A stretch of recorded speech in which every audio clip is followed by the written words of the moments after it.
1098765421 jetzt ein. 2, 1, 1, 2.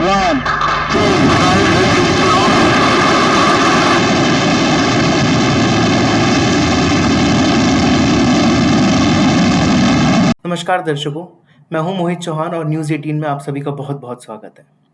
आज हम बात करेंगे अग्नि 5 की नई तकनीक मर्व की, multiple independent targetable re-entry vehicle की। इस एडवांस मिसाइल कैपेबिलिटी को गहराई से समझने के लिए हमारे साथ जुड़ रहे हैं भारतीय वायुसेना के पूर्व अधिकारी, defence and strategic affairs expert और Manohar Parrikar institute for defence studies and analysis के deputy director general group captain Ajay Lele. Sir, आपका बहुत बहुत स्वागत है न्यूज़ 18 में। सर, आपने इंडियन एयरफोर्स में सेवा देने के बाद डिफेंस टेक्नोलॉजी, स्पेस सिक्योरिटी और स्ट्रैटेजिक अफेयर्स पर व्यापक रिसर्च किया है। वेपन्स ऑफ मास डिस्ट्रक्शन यानी कि nuclear, biological, chemical and radiological threats, missile technology और इंडिया की सिक्योरिटी स्ट्रैटेजी आपके प्रमुख विषय रहे हैं। आप कई नेशनल और इंटरनेशनल प्लेटफॉर्म्स पर भारत की डिफेंस पॉलिसी और स्ट्रैटेजिक चैलेंजेस पर अपनी एक्सपर्ट ओपिनियन देते रहे हैं। स्ट्रैटेजिक स्टडीज में आपने महत्वपूर्ण योगदान के लिए आपको प्रतिष्ठित के सुब्रमण्यम अवार्ड से भी सम्मानित किया जा चुका है। सर, आपका न्यूज़ 18 में बहुत बहुत स्वागत है। धन्यवाद। सर, 8 मई को एक मिसाइल परीक्षण किया गया जिसको बोला गया MIRV, multiple independent targetable re entry vehicle. Sir, हमारे दर्शकों के लिए सरल शब्दों में थोड़ा समझा सकते हैं सर, MIRV टेक्नोलॉजी आखिर क्या होती है? यूजुअली क्या होता है कि आप कोई भी एक मिसाइल लॉन्च करते हैं तो वो मिसाइल का एक टारगेट सुनियोजित रहता है। सो आप एक स्पेसिफिक टारगेट के ऊपर एक मिसाइल लॉन्च करते हैं, लेकिन आप एक ही मिसाइल में अगर 3 या 4 से ज़्यादा टारगेट्स को हिट कर सकते हैं तो उसको MIRV टेक्नोलॉजी बोलते हैं। इसका मतलब ये है, अगर सरल शब्द में कहा जाए तो वो मिसाइल के अंदर 3-4 ऐसे बम रहते हैं जो डिफरेंट टारगेट्स को हिट कर सकते हैं। सो हमने जो परीक्षण किया था उसमें 3 बम होते थे और वो डिफरेंट एरियाज में, डिफरेंट डायरेक्शंस में टारगेट्स को मार सकते हैं। तो इसका महत्व ये है कि आप एक ही मिसाइल लॉन्च में मल्टीपल टारगेट्स को मार सकते हैं।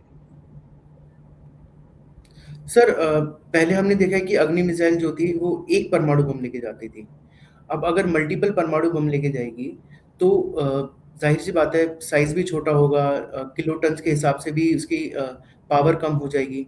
तो सर, पावर कम होगी इससे नुकसान होगा? इसी पहली चीज तो मैं ये कहना चाहता हूँ कि कोई भी परमाणु बम कोई भी कंट्री इसीलिए नहीं प्रोड्यूस करता कि उसको यूज करना है।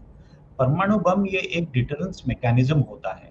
आपको आपके एनिमी को डिटर करना है, और परमाणु बम का जो साइज होता है वो साइज वैसा देखा जाए तो मायने नहीं रखता, क्योंकि पुराने ज़माने में जब हिरोशिमा और नागासाकी के ऊपर बम गिराए थे अगर हम कंपेयर करें तो आजकल के बम तो बहुत प्रगतिशील है। सो आज के जो बम है जो MIRV से आप लॉन्च कर सकते हो, उसका साइज भी मैं ये नहीं कहूँगा कि इतना बड़ा होगा, बट साइज भी वैसा ही होगा। सो बेसिकली आप ये एनिमी को एक डिटरेंस मैकेनिज्म के जरिए दिखाना चाह रहे हो कि हम एक ही लॉन्च में आपके 3 या 4 जगह पे न्यूक्लियर अटैक कर सकते हैं। न्यूक्लियर वॉरफेयर में बेसिकली न्यूक्लियर अटैक का मायना ये रहता है कि हम आपको एक थ्रेट देते हैं। हम आपको ये दिखाना चाहते हैं कि हमारे पास ऐसे बम है कि जो एक ही बार में 3 या 4 टारगेट्स को मार सकता है। क्योंकि क्या होता है कि हर कंट्री का एक न्यूक्लियर सिस्टम रहता है जिसको हम न्यूक्लियर आर्किटेक्चर बोलते हैं। अब ये न्यूक्लियर आर्किटेक्चर के जरिए आप ये देखते हैं कि हमारे कंट्री का आर्किटेक्चर क्या है। हमारे कंट्री का न्यूक्लियर आर्किटेक्चर ये है कि हम no first use policy use करते हैं। इसका मतलब हम कभी भी पहली बार में न्यूक्लियर वेपन नहीं करेंगे। अगर हमारे एनिमी ने हमारे ऊपर न्यूक्लियर वेपन से अटैक किया तो हम बहुत भारी मात्रा में रिटेलिएशन करेंगे, और वो रिटेलिएशन करने के लिए आपके पास MIRV टेक्नोलॉजी होनी चाहिए, क्योंकि आप एक ही लॉन्च में 3 या 4 टारगेट्स को इजीली मार गिरा सकते हैं न्यूक्लियर वेपन के जरिए। इसीलिए ये एक डिटरेंस मैकेनिज्म है। डिटरेंस मैकेनिज्म में बहुत सारे मायने होते हैं, उसका ये एक बहुत महत्वपूर्ण पार्ट है, मैं कहूँगा। जी सर। सर, जो हालिया परीक्षण हुए चाहे वो हाइपरसोनिक मिसाइल हो, चाहे वो मर्व टेक्नोलॉजी हो।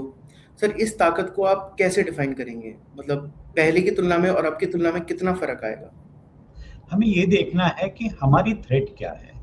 भारत का प्रॉब्लम ये है कि भारत के जो दोनों एडवर्सरीज हैं, चाइना और पाकिस्तान, दोनों प्रगत न्यूक्लियर वेपन स्टेट्स हैं।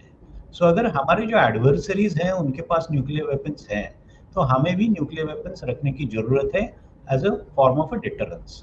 तो अगर आपके पास न्यूक्लियर वेपन्स है, तो उससे सब कुछ चीज़ें हासिल हो सकती है क्या? नहीं। आपके पास अगर न्यूक्लियर वेपन्स है, तो आपको न्यूक्लियर वेपन डिलीवरी प्लेटफॉर्म की ज़रूरत है। जैसा मैंने अभी जिक्र किया था, हिरोशिमा नागासाकी में एक एयरक्राफ्ट यूज किया गया था, जिसके जी। जरिए वो दोनों एरियाज पे बम गिराया था। तो इसका मतलब एक एयरक्राफ्ट पार्ट होता है न्यूक्लियर वेपन्स डिलीवर करने का। बट क्या खाली एक एयरक्राफ्ट ही पार्ट हो सकता है, या और भी पार्ट हो सकते हैं? तो उसके लिए एक कंसेप्ट है जिसको न्यूक्लियर ट्रायड कहते हैं। इसका जी। मतलब आप एक एयरबॉर्न प्लेटफॉर्म से न्यूक्लियर बम गिरा सकते हो। अगर आपके पास मिसाइल्स हैं, तो आप एक लैंड बेस्ड प्लेटफॉर्म से न्यूक्लियर वेपन डिलीवर कर सकते हो। और आपके पास अगर सबमरीन्स है जो न्यूक्लियर वेपन कंपैटिबल है, तो इसका मतलब है आप समुद्री मार्ग से भी न्यूक्लियर अटैक कर सकते हो। सो किसी भी प्रगत न्यूक्लियर वेपन स्टेट को अपना न्यूक्लियर ट्रायड बनाना पड़ता है। सो भारत ये ट्रायड बनाने की कोशिश कर रहा है। भारत के पास एयरक्राफ्ट तो है ही, जिसके जरिए इंडियन एयरफोर्स न्यूक्लियर वेपन्स को डिलीवर कर सकता है। हमने काफ़ी भारी मात्रा में पनडुब्बियों के जरिए भी न्यूक्लियर वेपन्स डिलीवर करने की काफ़ी टेस्टिंग की है।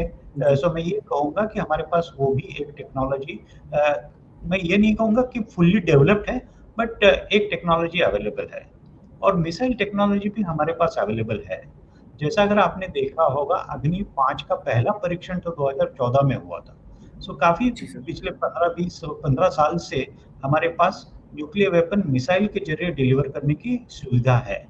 लेकिन हमें अगर डिटरेंस में हमारे अगर एनिमी को और ज़्यादा दिखाना है कि हमारे पास काफ़ी प्रगतिशील टेक्नोलॉजी है, तो एमआईआरवी जैसी टेक्नोलॉजी में हमें इन्वेस्ट करने की ज़रूरत है, क्योंकि ये टेक्नोलॉजी हमारे एडवर्सरीज के पास भी है। सो एक मैचिंग कैपेसिटी हमारे पास होनी चाहिए। इसीलिए हम एक इंडिया का सक्षम न्यूक्लियर ट्रायड डेवलप करना चाहते हैं, और ये पर्टिकुलर मिसाइल वो ट्रायड का एक भाग है। जी सर। सर, एक बहुत टेक्निकल सवाल था। मतलब जब कोई मिसाइल टेस्ट होता है तो मिसाइल मान लीजिए 10,000 किलोमीटर की रेंज है उसकी। उसको 10,000 किलोमीटर का एक मतलब एक सोच के चल रहे हैं हम। तो क्या मिसाइल को उसकी पूरी रेंज तक चलाया जाता है या एक छोटी दूरी तक टेस्ट करके उसके आंकड़े इकट्ठे कर लिए जाते हैं? ये दोनों चीज़ें हो सकती है। सबसे इम्पोर्टेंट जी। तो है कि हमें ये देखना है कि हमें क्या रेंज का मिसाइल चाहिए। बेसिकली क्या होता है कि आपको देखना है कि आपके एडवर्सरीज कहाँ पे हैं, आपको किस रेंज का मिसाइल चाहिए। अगर मैं हाइपोथेटिकली बात कर लूँ, से यूनाइटेड स्टेट्स ऑफ अमेरिका और कोई यूरोपियन देश, तो उनका जो वॉर है, पॉसिबिलिटी ऑफ वॉर है, वो उनके इर्द गिर्द में नहीं है। इसका हुँ। मतलब उनके जो एडवर्सरीज हैं वो उनके नेबर्स नहीं हैं। सो उन्हें भारी मात्रा के रेंज के मिसाइल की ज़रूरत होती है, जैसे 10,000 किलोमीटर और मोर मिसाइल की। अगर यूनाइटेड स्टेट्स ऑफ अमेरिका में बैठ के आपको से ईरान या मिडल ईस्ट में किसी कहीं पे हमला करना है, तो आपको मिसाइल ऐसा सक्षम होना चाहिए, काफ़ी डिस्टेंस ट्रैवल करेगा। अगर हम हमारा अग्नि 5 का रेंज देखेंगे, तो वो अप्रॉक्सीमेटली 5,000 किलोमीटर तक का है। इसका मतलब हमारे जो एडवर्सरीज है चाइना और पाकिस्तान, तो हम उनको काफ़ी आसानी से ये मिसाइल को यूज़ कर सकते हैं। मैं यहाँ तक कहूँगा कि अगर हमने मिसाइल त्रिवेंद्रम या साउथ इंडिया में भी कहीं रखा, तो वहाँ से भी हम चाइना के किसी भी एरिया में पहुँच सकते हैं। सो मेरे विचार से रेंज इम्पोर्टेंट इसलिए है कि आपके रिक्वायरमेंट्स क्या है। जस्ट बिकॉज किसी और कंट्री के पास 10,000 किलोमीटर दूर जाने वाला है, 15,000 किलोमीटर दूर जाने वाला मिसाइल है, इसके लिए हमें वैसे मिसाइल की ज़रूरत नहीं है। हमें ये देखना है कि हमारे रिक्वायरमेंट के लिए क्या रेंज का मिसाइल होना चाहिए। इसीलिए अग्नि 5 एक प्रगतिशील मिसाइल है। अब मर्व टेक्नोलॉजी उसमें ऐड होने के बाद वो और सक्षम हो जाएगा, और हमारे रिक्वायरमेंट्स के लिए मेरे विचार से वो काफ़ी है। सर, मर्व टेक्नोलॉजी में एक ही मिसाइल से अलग-अलग टारगेट्स को टारगेट्स पर परमाणु हमला करना कितना डिफिकल्ट होता है? ये क्या है ना, ये टेक्नोलॉजी में एक छोटा सा पैरेलल दूंगा इसका। ये मिसाइल टेक्नोलॉजी से कोई महत्व नहीं है, लेकिन आपने देखा होगा कुछ साल पहले इसरो ने सैटेलाइट्स लॉन्च किए थे। काफ़ी सारे जी, सैटेलाइट्स एक ही लॉन्च में किए थे। तो सिमिलर टेक्नोलॉजी रहती है यहाँ पे भी कि आप एक मिसाइल लॉन्च करते हो और उसमें आपके पास छोटे-छोटे और मिसाइल्स हैं जो वो मिसाइल का पार्ट है। तो आपको वो जी, डायरेक्शन देखना है, आपको कौन-सा स्पेसिफिक टारगेट है वहाँ देखना है और वहीं जाके मारना है। तो इसका जो पूरा एरोडायनामिक्स होता है, उसके जो कैलकुलेशंस होते हैं, वो काफ़ी प्रिसाइज़ होने की रिक्वायरमेंट होती है। इसीलिए टेक्नोलॉजी को मैं कहूँगा पारंगत करना इस टेक्नोलॉजी में काफ़ी कठिन था। हमने अभी जो टेस्ट किया 8 मई को वो सेकंड टेस्ट था। इससे पहले वाला भी टेस्ट हमारा सक्सेसफुल हुआ है। सो मैं ये जी। कॉन्फिडेंटली कह सकता हूँ कि इस पर्टिकुलर एरिया में अब डीआरडीओ ने काफ़ी प्रगति कर ली है। थोड़े ही दिनों में हम शायद और 1 आध 2 टेस्ट करेंगे और ये मिसाइल को ऑपरेशनल घोषित कर सकते हैं। सर, अग्नि 5 की जो टेक्नोलॉजी है, वो दुनिया में और किन देशों के पास है या उससे कितनी डिफरेंट है? या सभी जो तकनीक होती है पूरी दुनिया में एक जैसी होती हैं sir? You see broadly speaking missile technology है। आप किसी भी देश में उसको देखेंगे तो मोर और लेस वो सेम रहती है। फ़र्क ये होता है कि ये मिसाइल टेक्नोलॉजी आपको किस चीज़ के लिए यूज़ करनी है। ये मिसाइल टेक्नोलॉजी का आपका जो प्रोसेस है वो कैसे हुआ है। अगर हम इंडिया का ज़िक्र करें तो 1983 के बाद ही हमने मिसाइल्स में इन्वेस्टमेंट करना स्टार्ट कर दिया था। जी, अग्नि 1 का परीक्षण ही हमने 2003 में किया था। सो अग्नि 1, अग्नि 2 करके हमने स्टेप बाय स्टेप उसको इंक्रीज़ किया है। सो हमने भी पहले ये देखा कि हम थोड़ी दूरी के लिए मिसाइल का परीक्षण करें। जैसे उसमें सक्सेस आ गया, जैसे हमें उसमें पता चला कि अब ये ऑपरेशनलाइज़ हो सकता है, इसको हमने हमारे स्ट्रैटेजिक फोर्सेस के हवाले कर दिया। वैसा अग्नि 1 से लेके अग्नि 4 तक का जर्नी था। 2013-2014 में हमने अग्नि 5 का परीक्षण किया। उसके बाद हमने अग्नि 5 को 2021 में ऑपरेशनलाइज़ किया, क्योंकि क्या होता है एक ही परीक्षण से आप सैटिस्फाई नहीं होते हो। आपको काफ़ी सारी चीज़ों का अवलोकन करना होता है, काफ़ी सारे पैरामीटर्स को देखना पड़ता है। उसके बाद ही जब आपको पता चलता है कि सब पैरामीटर्स हमारे रिक्वायरमेंट्स के अनुरूप काम कर रहे हैं, उसके बाद आप उसको ऑपरेशनलाइज़ घोषित करते हो। तो हमने ये एक स्टेप बाय स्टेप प्रोसेस किया, काफ़ी लंबा जर्नी है, बट ये पूरा इंडिजिनाइज़ प्रोग्राम है और काफ़ी अच्छी मात्रा में डीआरडीओ को ये प्रोग्राम में सक्सेस मिला है। जी सर। सर, जब हम मिसाइल्स की बात करते हैं तो एक मिसाइल को तैयार होने में कितना समय लगता है? और मल्टीपल जैसे अब अगर हम देखें, अब अगर मान लीजिए फॉर एक सिनेरियो लेते हैं, अगर चाइना के साथ हमारा वॉर होता है इन केस, तो हमारी जो मिसाइल्स हैं वो कितने दिन में तैयार होती हैं? कितना पीरियड लगता है मिसाइल्स को रेडी करने में, सब चीज़ें मतलब टेक्नोलॉजिकली पूरी रेडी करने में? इसी इसके बारे में ओपन सोर्स में कोई इन्फॉर्मेशन नहीं रहता। अगर कोई आपको बताएगा कि मैं एक मिसाइल 1 महीने में तैयार कर सकता हूँ, इसका मतलब शायद उसको बहुत ज़्यादा पता होगा या वो ऐसे ही तुक्का लगा रहा है। क्योंकि ये जी, सब सुरक्षित चीज़ें रहती हैं। हमार इसके बारे में क्या होता है ना कि आपके पास खाली टेक्नोलॉजी हो के फ़ायदा नहीं है। आपको आपके पास इंफ्रास्ट्रक्चर क्या है, जी, आपके पास सप्लाई चेन्स क्या है, आपका जो रॉ मटेरियल लगता है वो कहाँ से आ रहा है, आपके पास कितना रॉ मटेरियल आपने रखा है। सो ये सब चीज़ें जी। के ऊपर ये सब चीज़ें निर्भर रहती है और मेरे विचार से कोई भी कंट्री ये चीज़ों को बताना नहीं चाहती और बताना भी नहीं चाहिए। आईएनएस अरिहंत के अंदर मिसाइल साइलोज़ हैं, उसके अंदर परमाणु मिसाइलें हैं। हाँ, अब जो परमाणु मिसाइल होती है या कोई भी मिसाइल होती है, उसकी शेल्फ लाइफ कितनी रहती है? एक आम तौर पर शेल्फ शेल्फ लाइफ कितनी रहती है और साइलोज़ में कितने दिन बाद उसको रिप्लेस करना पड़ता है सर? ऐसा कुछ शेल्फ होता है लाइफ सर? तो ठीक शेल्फ लाइफ का एग्ज़ैक्ट वही मैं बता रहा हूँ, शेल्फ लाइफ का भी एग्ज़ैक्ट कोई इंडिकेशन कोई नहीं देगा, क्योंकि क्या होता है ना कि पर्टिकुलरली न्यूक्लियर मिसाइल्स जो होती हैं, वो लोड करके नहीं रखते। उसका एक बड़ा न्यूक्लियर एरिया जो है, उसमें काफ़ी सारी सावधानियाँ बरती जाती हैं। तो आपको ऐसा नहीं दिखेगा कि कोई भी सबमरीन ऐसे ही घूम रही है कोई न्यूक्लियर मिसाइल लगा के। उसके काफ़ी सारे प्रोसेसेस होते हैं और वो प्रोसेसेस के बाद ही आप एक डिसीजन पे पहुँचते हो कि आपको एक पनडुब्बी अभी न्यूक्लियर मिसाइल्स लगा के पानी में या समुद्र में रहनी चाहिए आपकी। तो उसके काफ़ी सारे प्रोसेसेस होते हैं। आपका एक न्यूक्लियर ड्रिल रहता है, तो आप एक आइडियाज़ लेते हैं, आपके काफ़ी सारे अदर इक्विपमेंट्स हैं।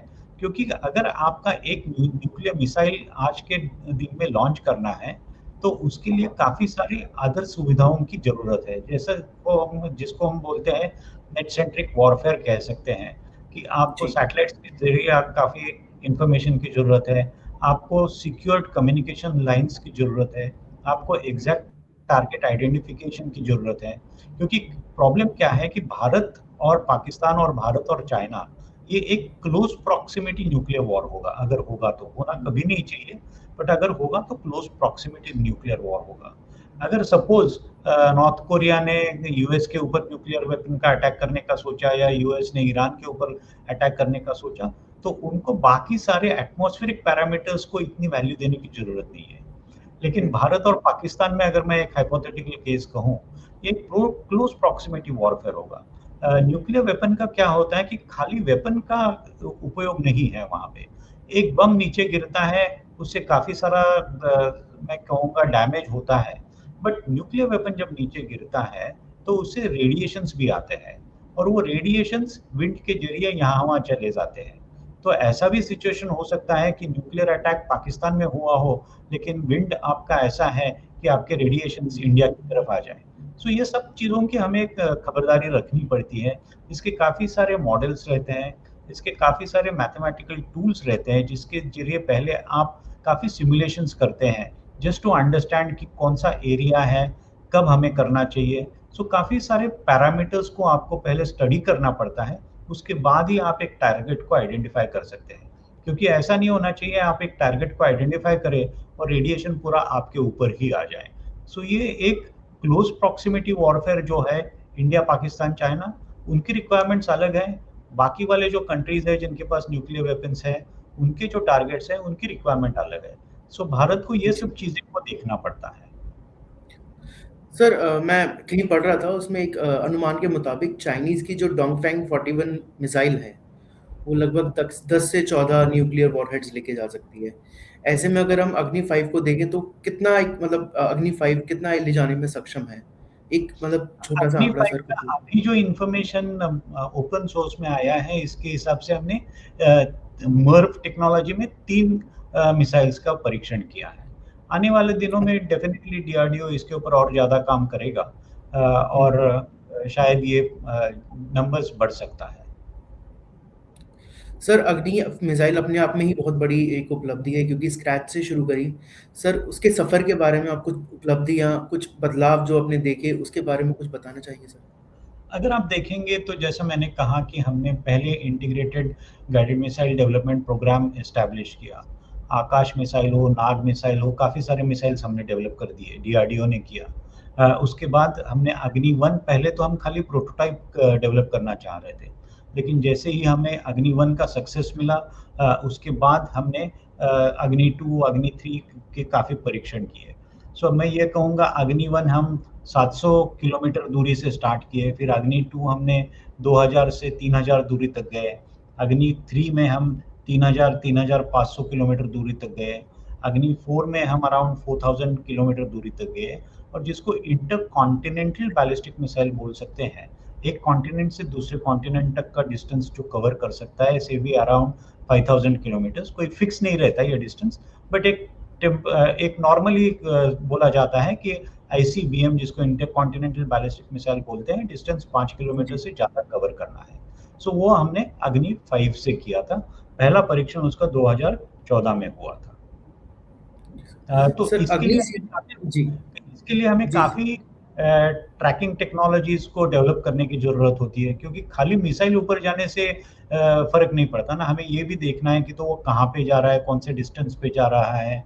ये मिसाइल्स में भी आपका फ्यूल रहता है, हमारे सॉलिड फ्यूल मिसाइल्स हैं ये सब। उसके 1, 2, 3, 4 स्टेजेस रहते हैं। मोस्टली हमारे मिसाइल्स 1 to 2 स्टेज वाले हैं। अब आने वाले अग्नि मिसाइल्स आपके 3 स्टेज मिसाइल्स रहते हैं।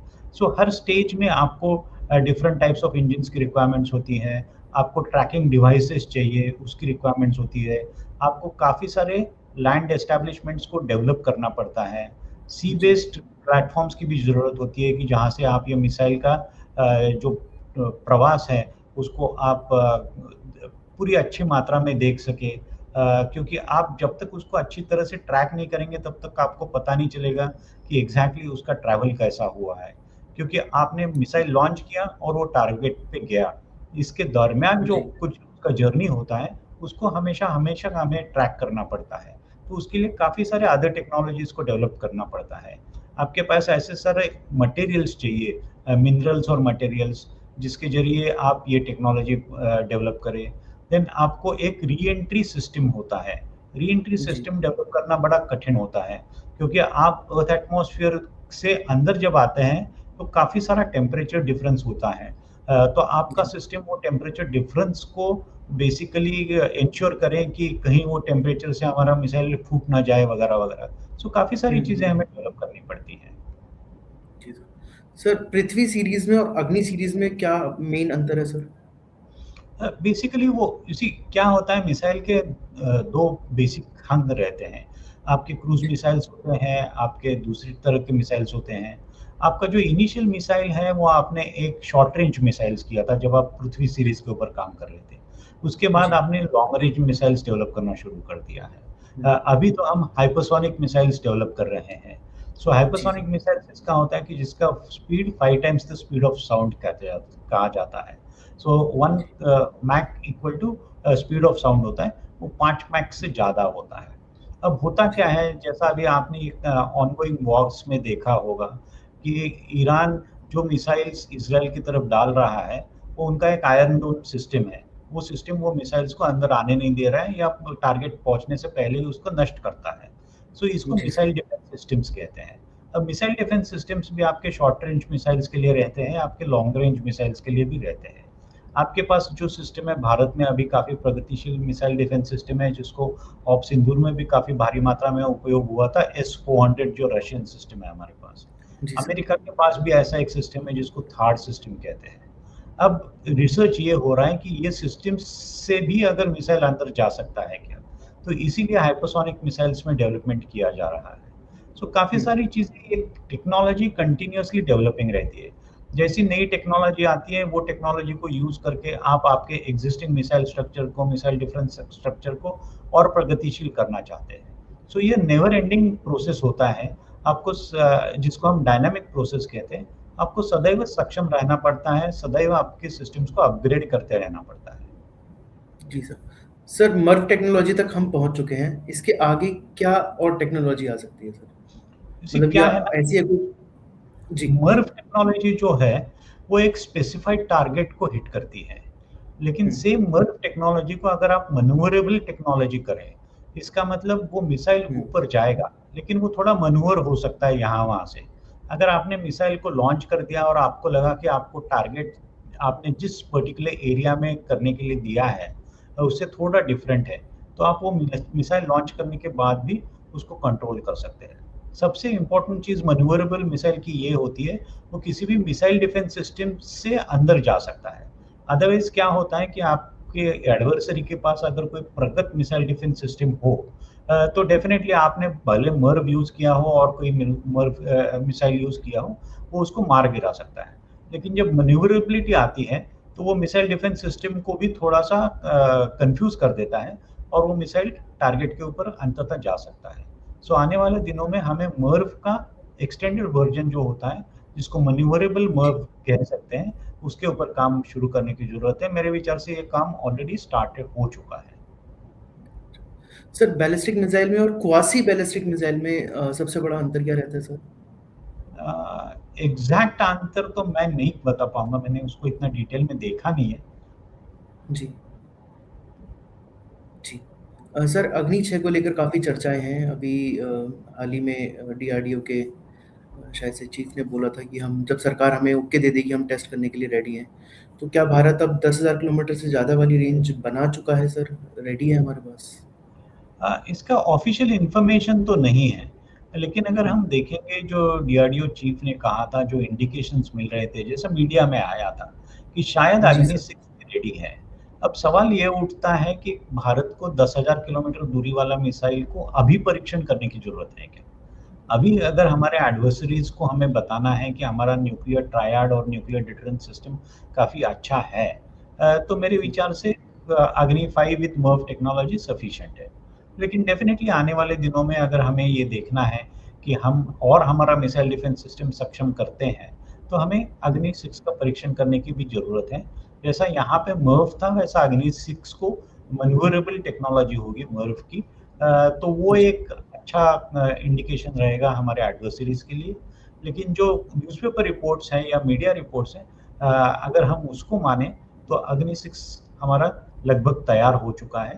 बट ये पॉलिटिकल डिसीजन होता है, कोई भी मिसाइल सिस्टम्स को अगर आपको लॉन्च करना है तो वो पॉलिटिकल होता जी। है। और हमें ये भी देखना है कि अभी दुनिया में इतना सारा प्रॉब्लम चल रहा है, इसमें अगर हम और एक मिसाइल ऐसा इतना प्रगतिशील मिसाइल लॉन्च करें, जिसके जरिए हमारे जो नेबर्स हैं उनको लगे कि उनको भी मिसाइल टेस्टिंग शुरू कर देना चाहिए या उनको भी अपनी क्षमता बढ़ाने की ज़रूरत है, तो अननेसेसरली आप एक so called missile race start कर देंगे। मेरे विचार से भारत का ऐसा कोई इरादा नहीं है कि हम मिसाइल रेस स्टार्ट करना चाहते हैं। हम खाली हमारे एडवर्सरीज को बताना चाहते हैं कि हमारे पास कितने अच्छे मिसाइल्स हैं। जी। सर एक इम्पोर्टेंट क्वेश्चन है, जैसे एयर डिफेंस सिस्टम होता है, थार्ड है, S-500 है, S-400 है, एरो है। एक बैलिस्टिक मिसाइल को सबसे बेस्ट किस स्टेज में न्यूट्रलाइज करना सही रहता है sir? You see, theoretically speaking तो उसका जो बूस्ट फेज होता है उसी में ही उसको न्यूट्रलाइज करना ठीक रहेगा। लेकिन बूस्ट फेज डिस्ट्रक्शन काफ़ी बहुत ही ज़्यादा प्रगतिशील टेक्नोलॉजी की ज़रूरत है। काफ़ी सालों से मैं कहूँगा कि काफ़ी सारे लोग इसके ऊपर काम कर रहे हैं। अभी हमारा जब आप देखेंगे कि काफ़ी भारी मात्रा में सैटेलाइट सिस्टम्स, सैटेलाइट सेंसर्स आपके प्रगतिशील हो चुके हैं। सो और थोड़ा टाइम लगेगा, लेकिन थियोरेटिकली स्पीकिंग किसी भी इनकमिंग मिसाइल को अगर आपको डिस्ट्रॉय करना है तो उसके बूस्ट फेज में ही हमें डिस्ट्रॉय करना पड़ता है। और सर जो जो री एंट्री कर रहे हैं व्हीकल्स, उनको कितना टफ रहता है सर न्यूट्रलाइज करना सर? री एंट्री, इसी क्या होता है ना कि आपके पास एक सिस्टम रहता है। मैं जब मिसाइल सिस्टम डिफेंस सिस्टम की बात कर रहा हूँ, तो आपके पास एक सिस्टम रहता है जिसमें आपके स्पेस बेस्ड सेंसर्स रहते हैं, आपके ग्राउंड बेस्ड सेंसर्स रहते हैं, आपके रडार्स रहते हैं। सो आपको अर्ली वार्निंग कितना जल्दी मिल सकता है। अगर मुझे हाइपोथेटिकली बात करनी होगी इंडिया और पाकिस्तान के संदर्भ में, सो हमारे डिस्टेंसेस ही इतने कम है एक दूसरे से, तो अर्ली वार्निंग बहुत जल्दी मिलना मुश्किल होता है। सो अर्ली वार्निंग जितना जल्दी अगर हमें मिले कि ये मिसाइल हमारी तरफ आ रहा है, क्योंकि अगर आप हाइपोथेटिकली स्पीकिंग सोचिए कि पाकिस्तान से एक मिसाइल को इंडिया में पहुंचने के लिए हार्डली 5-6 मिनट का टाइम लगता है, तो उसमें अर्ली वार्निंग मिलना बहुत मुश्किल होता है। लेकिन इंटरकॉन्टिनेंटल बैलिस्टिक मिसाइल, सपोज मैं कॉन्टिनेंटल यूनाइटेड स्टेट्स और ईरान की बात करूं, तो उनमें डिस्टेंस बहुत ज़्यादा है। सो उनको अर्ली वार्निंग बहुत अर्ली मिल सकता है। सो नेचुरली उनका जो रिस्पॉन्स होगा वो भी काफ़ी इमीडिएटली हो सकता है। सर सॉरी, मैं थोड़ा सा टॉपिक से अलग जा रहा हूँ। हमने देखा था ईरान ने जब बैलिस्टिक मिसाइल्स दागी, तो उन बैलिस्टिक मिसाइल्स में क्लस्टर बॉम्ब्स लगे थे। तो वो टेक्नोलॉजी क्या है सर? वो कैसे वर्क करती है? क्लस्टर बॉम्ब टेक्नोलॉजी, इसी मिसाइल एक मिसाइल होता है। आप उसको जी। न्यूक्लियर केपेबल मिसाइल कहते हो, इसका मतलब आप वो मिसाइल में न्यूक्लियर वेपन डाल रहे हो। सो आप मिसाइल में क्लस्टर वेपन डालते हो। सो क्लस्टर अच्छा। वेपन तो वर्ल्ड वॉर एरा से ही टेक्नोलॉजी है।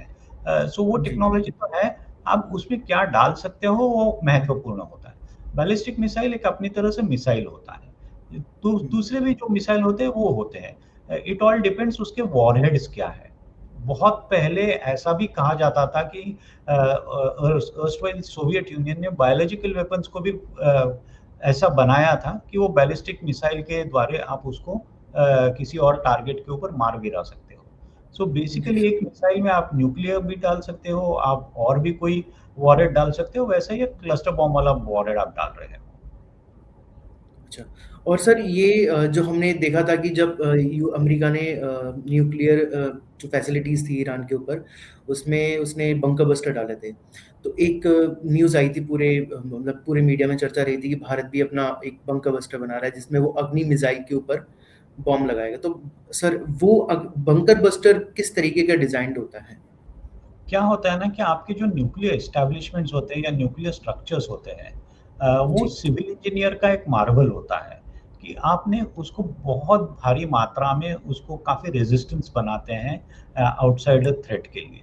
सो इसके लिए आपको एक ऐसे बम की ज़रूरत है, वो खाली टारगेट के ऊपर ही नहीं नीचे तक चले जाएँ। क्योंकि आपके जो एस्टैब्लिशमेंट्स होते हैं वो अंडरग्राउंड एस्टैब्लिशमेंट्स भी होने की संभावना होती है, बेसिकली न्यूक्लियर एस्टैब्लिशमेंट्स का। सो खाली बिल्डिंग को मार गिरा के फ़ायदा नहीं होता, आपका काफ़ी बिल्डिंग से नीचे आपका पूरा इंफ्रास्ट्रक्चर रहता है, आपकी पूरी मशीनरी रहती है। तो बंकर बस्टर इसीलिए होता है कि आपको डीप पेनिट्रेशन करने की जरूरत है, जो अर्थ के सरफेस के नीचे जाके मारे। इसीलिए वो वाला टेक्नोलॉजी प्रगतिशील किया था यूएस ने। वो काफी सालों जी से उनके पास है ऐसे वाली technology. Basically weapons of mass destruction के बारे में ये बोलते हैं कि इनका जो जहाँ पे आप रखते हो वो बेसिकली ग्राउंड लेवल पे नहीं रखते, आप नीचे रखते हो। तो इसीलिए आपको नीचे तक जाके उसको तोड़ने की जरूरत होती है, इसीलिए ऐसे वाले बम्स विकसित किए जाते हैं। इंडिया के बारे में मैंने खाली मीडिया रिपोर्ट्स देखे हैं, कोई ऑफिशियल कंफर्मेशन एटलीस्ट मैंने तो नहीं देखा है कि इंडिया ये जी सर, जी टेक्नोलॉजी डेवलप करना चाह रहा है। जी सर। सर, आपके आर्टिकल्स में आपने मेंशन किया कि 2 सक्सेसफुल एमआईआरवी टेस्ट हो चुके हैं। DRDO could be moving towards operationalisation soon. Sir, आपके असेसमेंट में how many more test would be required to get it operational MIRV technology sir? You see, number of test is not the criteria. The criteria is that कि आपने जो test किया उसमें आपका क्या क्या सक्सेस रेट है और आपको क्या क्या पैरामीटर्स आपको जो जिनका महत्व है आपके लिए कि जिसका असेसमेंट आप करना चाह रहे हैं। So as a scientist the scientist are not going to say कि 5-6 टेस्ट की जरूरत है। साइंटिस्ट ये देखेंगे ये 2 टेस्ट में उनकी जो रिक्वायरमेंट थी कि आपको ये सिस्टम ऑपरेशनलाइज करना है, वो रिक्वायरमेंट मैच हुई है, वो डेटा उनको मिला है। सो बेसिकली उनका जो डेटा का रिक्वायरमेंट होता है, अगर वो 2 या 3 टेस्ट में सेटिस्फाई हो जाएगा तो आप उसको इमीडिएटली ऑपरेशनलाइज कर सकते हैं। तो इसके बारे में ओपन सोर्स में तो कोई इन्फॉर्मेशन नहीं आती। सो मैं ये नहीं कहूँगा कि और 10 टेस्ट की जरूरत है या 2 टेस्ट की जरूरत है। इट ऑल डिपेंड्स कि डीआरडीओ को रिक्वायरमेंट के हिसाब से क्या डेटा मिला है और उनको क्या लगा है वो डेटा को देख के कि उनको कोई पैरामीटर्स के ऊपर और काम करने की जरूरत है और उसको जी सुपरफाइन करने की जरूरत है, so on and so forth. So उसके ऊपर वो डिसाइड होता है और वो ऑपरेशनलाइज करें। 2 या 3 टेस्ट के बाद भी आप किसी मिसाइल को ऑपरेशनलाइज कर सकते हैं इफ यू आर फुल्ली जी satisfied with the performance. Sir, हमने देखा है कि पिछले कुछ दिनों में जब भी भारत नॉटम जारी करता था, नोटिस टू एयरमैन, तो कई बार हम खबरों में सुनते थे कि भई एक चाइनीज़ शिप आ गया है अरेबियन सी में, sorry, Sri Lanka bay of coast में बंगाल में। आता था वगैरह वगैरह, वो काफी सारी चीजें होती है। किसी इंटरनेशनल जी। पॉलिटिक्स में ये सब चीजें होती रहती हैं। आप हुँ, शिप्स को मूव करते हैं, आपके शिप्स के ऊपर रडार भी है, क्योंकि कई बार हुँ, क्या होता है ना कि हर radar over the horizon radar नहीं होता। सो हुँ, रडार का भी अपना एक लिमिटेशन होता है ग्राउंड बेस्ड रडार का। वो काफी दूर की एरिया में नहीं देख पाता, तो इसके लिए आपको ओवर द होराइजन रडार्स की जरूरत होती है, शिप बेस्ड रडार्स की जरूरत होती है, हुँ, आपको डेटा पिकअप करने की जरूरत होती है। हुँ, इंटरनेशनल एरियाज में जब हर कंट्री टेक्नोलॉजिकली प्रबल है, तो वो हर हुँ। टेक्नोलॉजी का यूज करना चाहता है to understand the parameters of the missiles of other countries. So ये सब चीजें तो होती रहती है, ये गेम का पार्ट है मैं कहूँगा। सर, आपके आर्टिकल में मैंने पढ़ा था, उसमें लिखा था कि India has joined the elite club of the nations which have MIRV technology. In your assessment, what are the key technological and operational challenges India still needs to overcome before MIRV equipped missiles being fully reliable part of the nuclear triad, sir? मेरे विचार से अगर आपके 2 consecutive test successful हुए हैं, सो आपको जो जी, की टेक्नोलॉजीज है उसके ऊपर तो आपको कॉन्फिडेंस आ चुका होगा। लेकिन कई जी, बार क्या होता है ना, खाली टेक्नोलॉजी से नहीं होता, एक्यूरेसी भी मायने रखती है। सो अब वो जी, डिपेंड करता है कि जब पूरा डिटेल्ड असेसमेंट होगा डीआरडीओ साइंटिस्ट के जरिए ये टेस्ट हुँ, का, उसके बाद ही उनको पता चलेगा कि आपको और कुछ सुधार करने की जरूरत है, आपको दोबारा ड्राइंग बोर्ड जाने की ज़रूरत है 1-2 टेक्नोलॉजीज़ के लिए, उसके ऊपर डिपेंड रहेगा। दूसरी चीज़, आपको पहली चीज़ तो ये भी देखनी पड़ेगी कि आपकी सप्लाई चेन्स क्या है, क्योंकि जी, इसमें काफ़ी सारी चीज़ें इलेक्ट्रॉनिक्स से लेके मटेरियल्स तक लगती है, तो आपको एक जी, सप्लाई चेन की भी ज़रूरत होती है। कई बार क्या होता है, आप प्रोटोटाइप करने के लिए कुछ चीज़ें खरीदते हो और then you are satisfied with that, but अगर आपको एक लॉन्ग टर्म प्रोडक्शन साइकिल बनाना है, तो आपको सप्लाई चेन्स को भी सिक्योर करने की ज़रूरत होती है। हुँ, सो ये हुँ, कई हुँ, सारी चीज़ें होती है, based on that finally decision लिया जाता है। जी, sir. Sir, last question sir, आने वाले 10 वर्षों में भारत की मिसाइल और स्ट्रैटेजिक टेक्नोलॉजी की क्षमता को आप कहाँ देखते हैं सर? मेरे विचार से हमारा टेक्नोलॉजी का जो अ, पूरा डेवलपमेंट एरिया है, वो काफ़ी सालों से अच्छी तरह से चल रहा है। अगर जैसा मैंने ज़िक्र किया था कि हमने मिसाइल डेवलपमेंट अर्ली 80s में ही स्टार्ट कर दिया था। स्टेप बाय स्टेप हम आगे आ गए। इंडिया का प्रॉब्लम ये था कि इंडिया को टेक्नोलॉजी कोई शेयर नहीं करता था, जिसको एक टर्मिनोलॉजी दी गई थी कि India was under technological apartheid. Because 1998 में जो हमने पोखरण परीक्षण किया था, उससे पहले भी जी। स्माइलिंग 1974 में किया था। तो इंडिया को एक टेक्नोलॉजी इंडिया के साथ शेयर नहीं कर सकते करके एक एक्सपोर्ट कंट्रोल्स का इशू था। बेसिकली इंडिया के ऊपर काफी सारे सैंक्शंस थे टेक्नोलॉजी जी। शेयर करने के लिए। बट जैसा 2005-2008 के दरमियान इंडो यूएस न्यूक्लियर डील हो गया, तो उसके बाद जी। काफी सारे ओपनिंग्स आ गए। सो अब इंडिया इस पोजीशन में है कि हर टेक्नोलॉजी इंडिया को डेवलप करने की फ्रॉम स्क्रैच जरूरत नहीं है। जहाँ पे आप टेक्नोलॉजिकल कोलैबोरेशंस कर सकते हैं, वहाँ आप थोड़े आगे जा सकते हैं। सो मेरे विचार से इतने सालों में जो टाइम लगा, क्योंकि हम सैंक्शंस के अंडर थे, एक्सपोर्ट कंट्रोल्स के अंडर थे, अभी वो टाइम इतना ज़्यादा नहीं लगेगा, क्योंकि ग्लोबली आपको काफ़ी सारी सहायता भी मिल सकती है। सो पहले वाले जो मैं ये कहूँगा 2000 साल तक या 2005 तक जो हमारे ऊपर रिस्ट्रिक्शंस थे, वो अब नहीं जी। है। तो आने वाले दिनों में अगर हमारा अच्छा टेक्नोलॉजिकल कोलैबोरेशंस मेजर कंट्रीज के साथ हो गया, तो हमारा technology cycle particularly military area में काफ़ी आगे बढ़ेगा। और मिलिट्री इसके लिए काफ़ी महत्वपूर्ण इन्वेस्टमेंट्स भी कर रही है। जैसा आपने देखा होगा, इंडियन आर्मी ने आप ऑलरेडी उनका क्वांटम लैब एस्टैब्लिश किया है। काफ़ी जी सारे sir. Other areas of technologies में, जिसको डिसरप्टिव टेक्नोलॉजीज बोलते हैं, उसमें इंडियन आर्मी ने भी इन्वेस्टमेंट्स किया है। काफ़ी सारी अदर एजेंसीज है, डीआरडीओ काफ़ी सारे अदर टेक्नोलॉजीज में इन्वेस्ट कर रहा है। सो मेरे विचार से आने वाले दिनों में हमारा टेक्नोलॉजी का जो दायरा होगा, तो उसमें ग्रोथ ज़्यादा जल्दी होने की संभावना है। Thank you so much sir. आपने इतनी खुलकर जानकारी दी, इतनी खुलकर हमें एमआरवी टेक्नोलॉजी समझाई सर। It's an honour to be with you sir once again. Thank you so thank you. Much sir. Thank thank you you. Sir.